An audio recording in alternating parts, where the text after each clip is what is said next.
تو فرمایا سب سے پہلے جس کی ابتدا ہوتی ہے وہ کیسے ہوتی ہے؟ ایک حسد سے.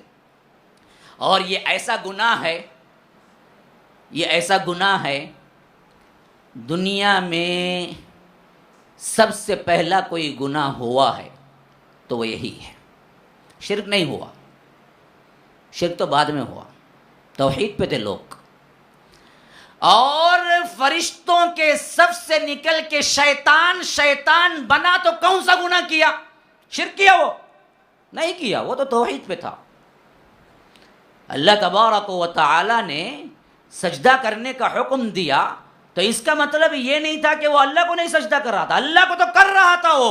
وہ آدم کو سجدہ کرنے سے انکار کیا، اللہ کی توحید کا قائل تھا. گناہ کیا تھا پھر؟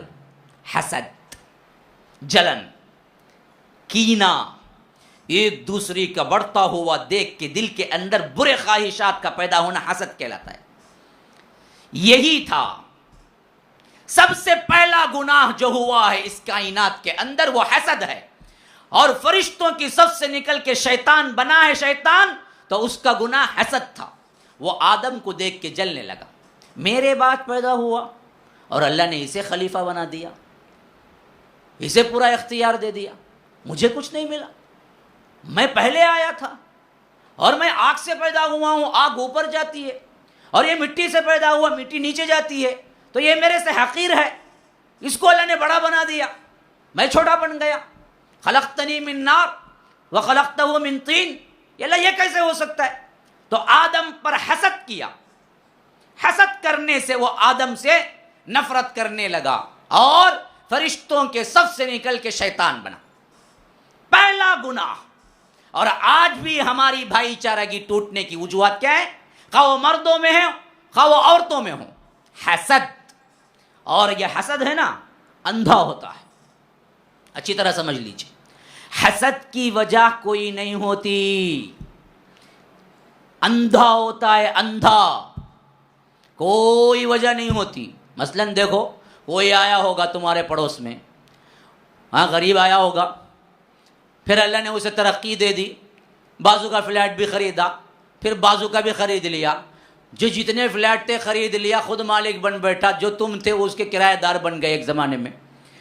اب خود بخود حسد پیدا ہوتا، بھائی اللہ اس کو چاہا دے دیا، وہ گھر کا مالک بن گیا، تم کرایہ دار کے کرایہ دار ہی رہے، اس میں اس کا اور تمہارا کیا ہے؟ لیکن اچانک خود بخود حسد آ لیتا ہے، انہیں کئی کو بڑھا، میں بھی وہاں نہ تھا، انہیں بھی کرایہ دار تھا، میں بھی کرایہ دار تھا، نہیں فقط بڑھانا، انہیں اچھا نہیں رہنا، انہیں کیا تبھی ہونا، انہیں مشائخ خانی تبھی جب پوچھیں گے اس کے اوپر کیا تبھی جادو پڑی تھا تبھی کرنا، پریشان ہو کو پھرنا، انہیں کیا وجہ؟ وجہ نہیں ہوتی، اندھا، وجہ نہیں ہوتی. دیکھیے نا، اللہ نے آدم کو بنایا، فضیلت دی، شیطان کو بنایا، اس کا الگ ٹریک تھا، وہ فرشتوں کے ساتھ تھا. اب اسے خامخواہ کیا پڑی کہ وہ آدم سے حسد کرنے لگے؟ کیا آدم اور شیطان جھگڑے کبھی؟ نہیں. ملے کبھی؟ نہیں. لیکن اول دن سے حسد میں پڑا اور حضرت آدم کو بہکا کے کیا کیا؟ وہ درخت کا پھل کھلوایا جو اللہ تبارک و تعالیٰ نے روکا تھا اور جس کے عوض وہ زمین پہ آئے. یہی حال ہے آج بھی، جتنے بھی ہیں یہ بلا کاز کے ہوتے ہیں.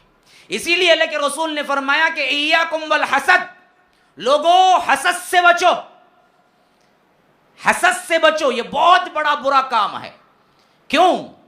جس طرح آگ لکڑی کو کھا جاتی ہے اسی طرح حسد تمہاری نیکیوں کو کھا جاتا ہے.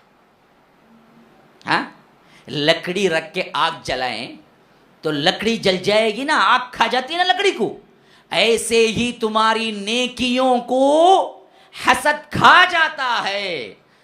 روزہ، نماز، تہجد گزار، اللہ اللہ سب دیکھیں گے، لیکن ایک حسد کی وجہ سے خاندان کے خاندان ٹوٹتے نظر آئیں گے. وہ نے بیٹھ کو ہنسیں گا، کیا کرا معلوم گیا جی، میں ایک شوجہ چھوڑا، دیکھو کیا پھرتے ہیں، دیکھو دیوانے بن کو.